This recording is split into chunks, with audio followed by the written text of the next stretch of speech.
Kind of an interesting sound. Adds a little bit of a unique kind of textural feel to it. A little bit more danger maybe and sense of peril. And then the other one that I want to add, and actually, you know what? While I have these open, I'm just going to start dropping them down, and then we'll figure out where they need to go later. All right, and then the next thing we're going to add is, it's called Dark Complex. And to find these, I literally just went through this entire bin, the things that sounded like they might be appropriate. And, finding cool sound design is, there's certainly a level of organization involved to it. And the more you work with your sound effects library and your sound design, the more you're going to be able to gravitate and kind of get in the ballpark a little bit more quickly of the sounds that you're looking for, depending on the scene. And you'll start to have your favorites and whatnot. But a lot of what's involved in finding really cool moments and crafting interesting sound design elements and all that is a lot of just listening to different pieces of sound design. And a lot of trial and error and just kind of perusing your library and always looking for new stuff. And then obviously once you find it, you want to label it and organize it and mark it up and, be able to find it again in the future. But yeah, there's certainly a lot of time invested in just kind of going through stuff and seeing what's cool and what's not. So I found this one. It's this Dark Complex one. There's a bunch of them and they all sound slightly different. But I was liking this Alt C. So check this one out.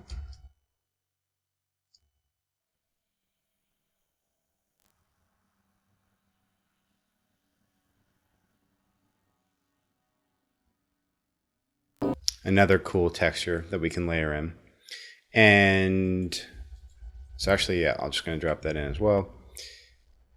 This is a mess right now, but we'll fix it all. And then the last thing I wanted to add was actually I wanted to use the same soft hit, this Tomb soft hit from before that we put right there. So I'm just going to go ahead and copy and paste that over to this section here. All right, so how do we make this all work for us? We've got some cool sounds. We've got some neat new textural beds. So here's pretty much where our mood shifts. What? Now, the last sound that we hear is this punch cloth sound right here. And it kind of is in line with whatever kick TT might be doing. I don't know if it's going to work for us since most of it occurs over this wide shot. It might be a little bit too late. We might have already kind of visually moved into this new section temporarily. So I'm thinking that thing might need to go, but we'll have to see. We'll see if it sounds right once we get this other stuff laid in. So I'm just going to kind of start off with this crying sound. Everything will probably be too loud to begin with, but we can adjust in a minute. So I'm going to go from this crying sound probably into this dark complex thing. And then I'm thinking they'll kind of just blend together. And then I'm thinking once we see Erica here, there might be a nice kind of moment where it'll feel appropriate. Perhaps when she hits her hand to her mouth, or we can just kind of add a nice like deep hit that'll just really drive home the kind of the gravity of this moment. But you'll see what I'm talking about. Let's try it out. So here we have the crying laid in.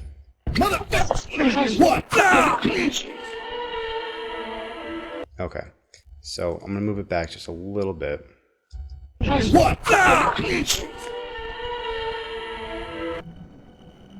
Nice. It gives a cool feel to this moment. It definitely sets it off. I think I might want to get rid of this cloth sound, like I said. Yeah, it's just weird. It's too late. It's too realistic for this scene, or for this section of the scene. So we'll get rid of that. All right, cool. So now let's see what it sounds like. And this is totally trial and error. See if it works. We're gonna put this dark complex thing on top of it and just kind of start blending between them and see how that feels. I'm gonna use some pretty big dissolves to go between them.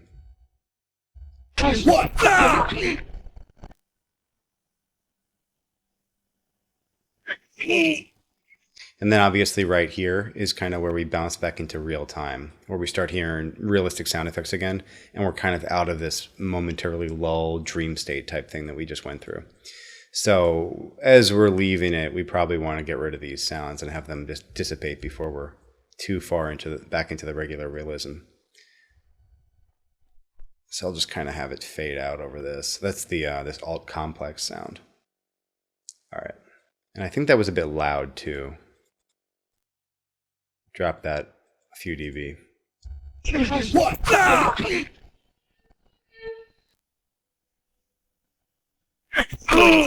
Nice. Okay, and then now let's see if we can kind of get this hit to land in a nice place that that accents this all. I mean, logically, it seems like if it sounds good when she hits her mouth with her hand, that seems like a place where it would make sense to have that.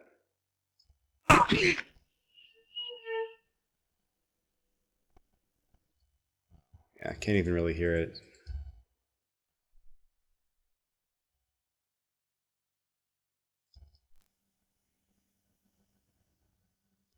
I think I might lower this complex sound a bit more. I feel like it's a little overbearing. And then I'm going to turn the hit up, because I couldn't hear it at all when we just played it, since there's so many other things going on.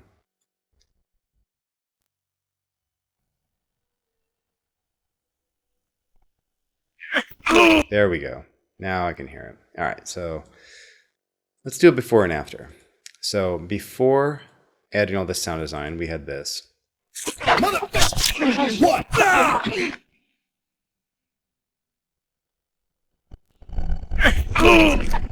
Okay.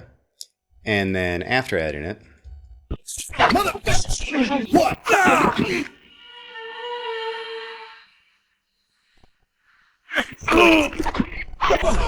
Cool.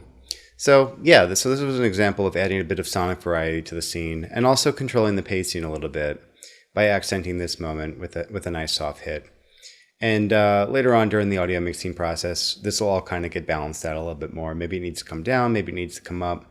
Depends on the output too. Like if you're going to be going to surround sound, it depends on where you want this stuff to be kind of landing level wise. If you're going to be just doing a stereo mix and putting this up on YouTube or something, you'll want to probably mix a little bit differently for it. But for now, I think this is a nice balance, and I think this this did what we were looking to do in this section. All right, let's keep going.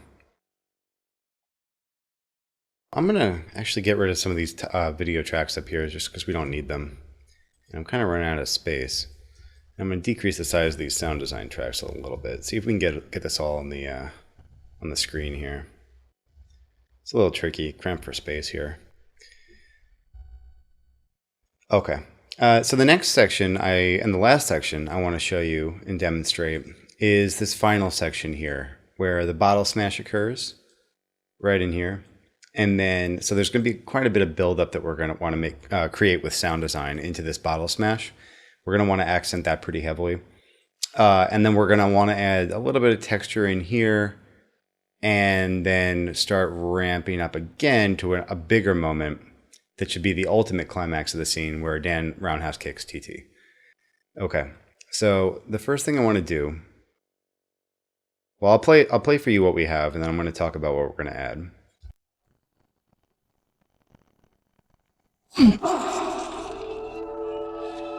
Okay, so we already have a bit of a rise that leads into this. We already have our drone.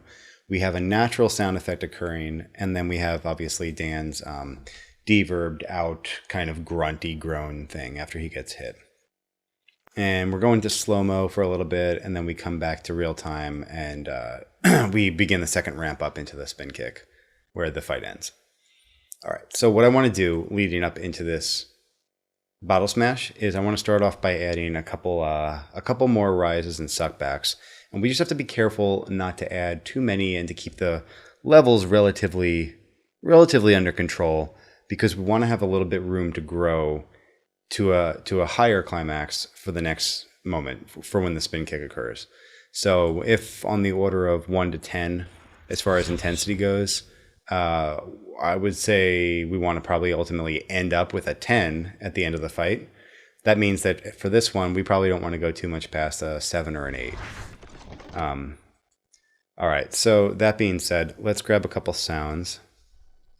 So I'm just going to do a quick search for rises in the hi-fi bin. All right, and I marked up this one, the Stinger Rise Sword 2. So take a listen to this.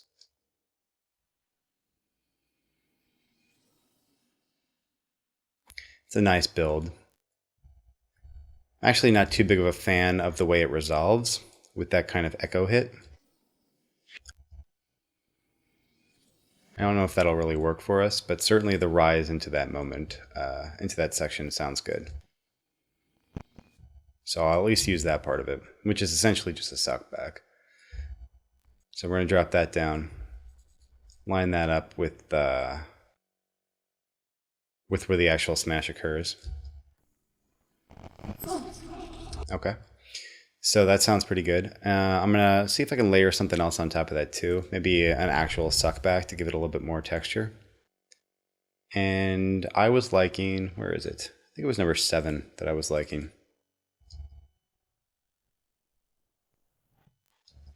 Very different sound to this compared to that metally stinger that we just added. So I'm going to drop this down as well. And obviously line this up so that it peaks at the smash. Probably do a dissolve to let it dissolve in. Let's see what the levels are on this guy.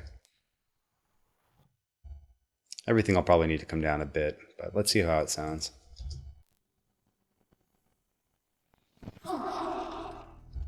Alright, that's not too bad. And let's just check real quick. Hi-Fi had a cool suckback that I had found earlier, and I had marked it green. And if you haven't noticed, sound designing, at least for me, is sometimes you find the perfect sound, and it has all the elements and the qualities to it that you're looking for. Other times, it's a matter of layering a lot of different sounds to kind of end up with something that feels really rich and full and interesting. And that's kind of what I'm doing here, is I'm just layering a lot of sounds that all kind of gradually increases intensity to a moment, like this hit that we're doing. But they all have their own unique sound, and layering them all together gives you something completely new.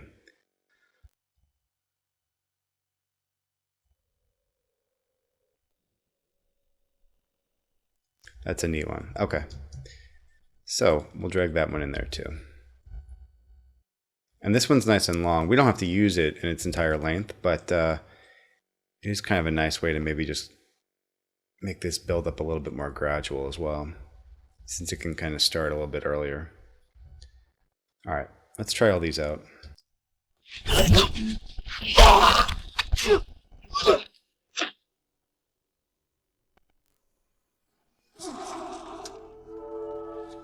Cool, great. That really builds into this moment nicely. So one thing we're definitely missing when this occurs is a bigger hit, a bigger impact here. It's kind of, I mean, in some sense, it's kind of nice that you have this big build, and then it's almost like a nice juxtaposition with the kind of soft resolve, and you expect maybe something a little bit bigger, but instead you can just hear the crinkle of the glass and Dan's actual groan. But I think we still want to have some semblance of a hit happening here. I think we might feel a little bit cheated otherwise. So I'm going to go ahead and see if I can... I'll probably grab that Moss Landing Free for All hit 4 again, just because that seems to work pretty perfectly in a lot of different situations. It just adds a nice resonance to the moment. So I'm going to drop this in and trim the front of it so I can butt it up right against one of these, since I'm kind of out of track space at this point.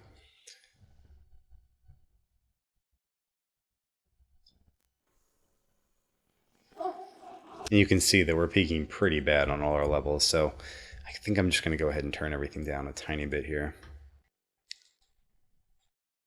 Try to be at least a little bit responsible with the mixing here.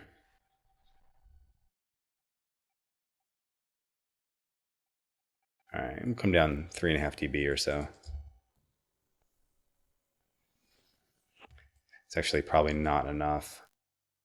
Go down about 7.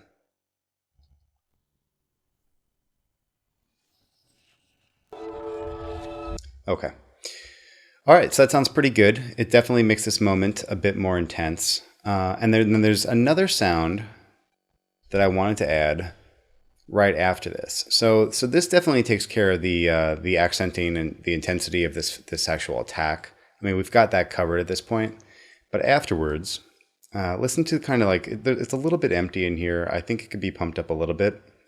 by actually creating a bit more sonic variety, just like we did in the previous slow-mo moment.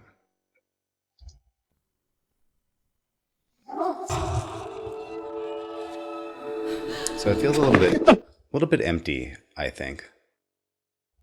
Not that we need it to be too crazy, because it is kind of a brief pause in the action again, and we want to absorb what just happened. But I think it might be erring on the side of boring. So let's check out this one. This is called Rumble Tumble 2. It's by Hi-Fi, and it's a bit of a pulsy drone type thing. They got a bunch of different sections to this cue, but there's a few that I thought might be appropriate for us. So this kind of ties in a hit as well as an interesting drone afterwards. Lots of variety on it.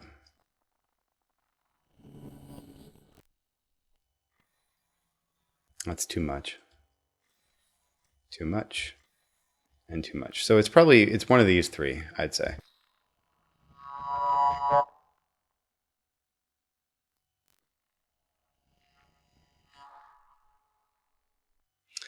Let's try this second one here. So I'm just going to kind of let this occur right after the, right on the impact.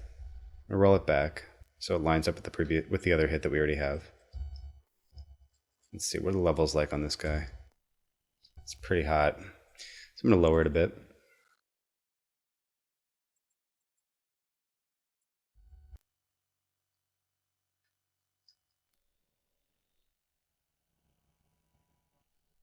Okay.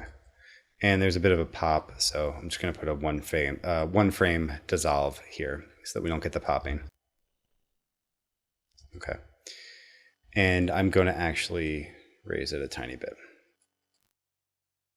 All right, let's see.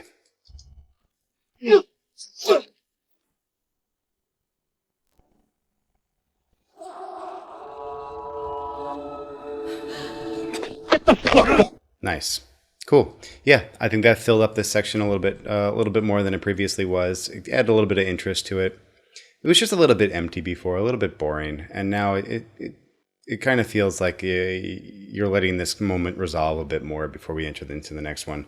And it harmonizes nicely with the existing drones and everything that we've already laid into here for our custom music bed.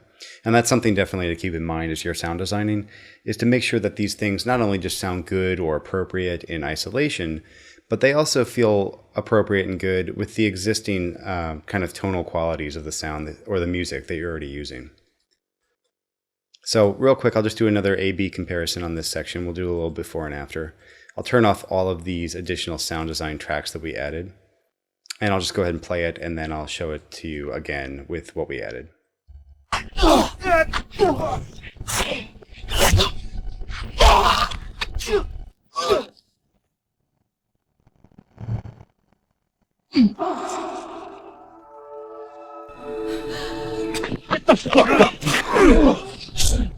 Okay, so that was before.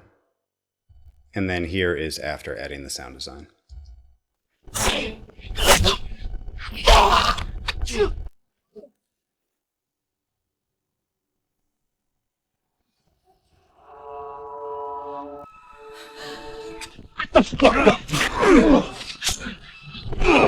Cool. Now, obviously, the next moment here where he does a spin kick, it's pretty much going to be the same thing. You're pretty much going to want to find a few suckbacks that sound good, some rises, layer in a few hits, and just kind of use the same formula that we used here with sounds that you find appropriate to work right here. And obviously keep in mind, like we said before, this is going to need to be a little bit more intense than this since it's a bigger moment of the fight.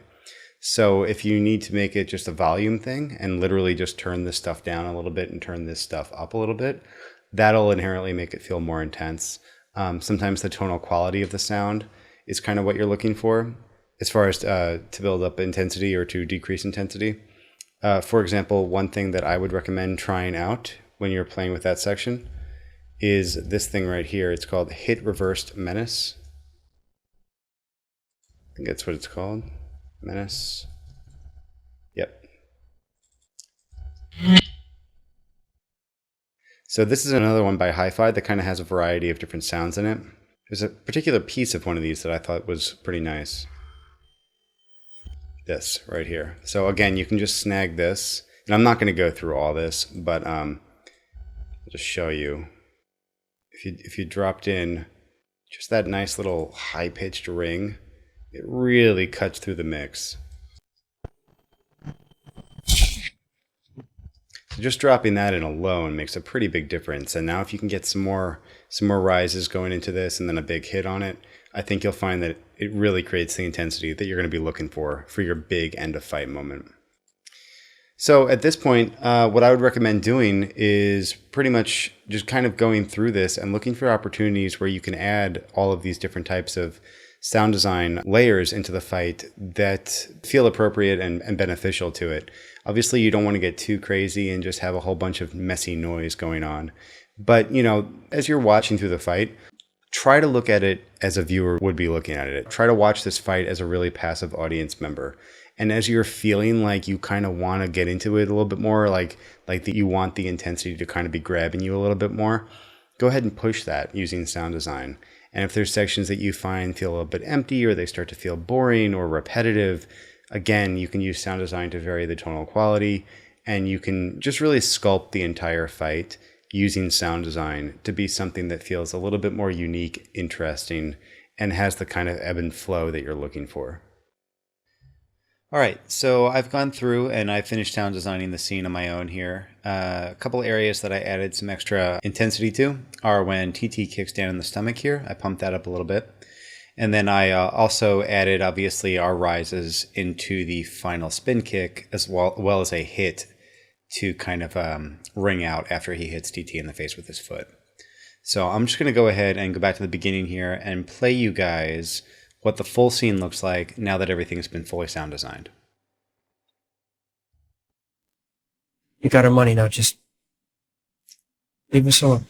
Get in the fucking warehouse, motherfucker. Now.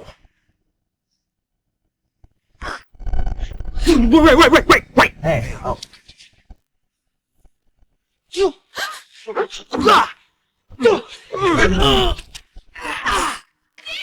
Leave her alone! Motherfucker! What?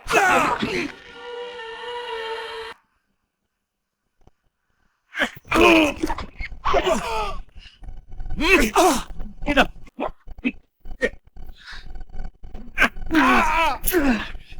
Get him!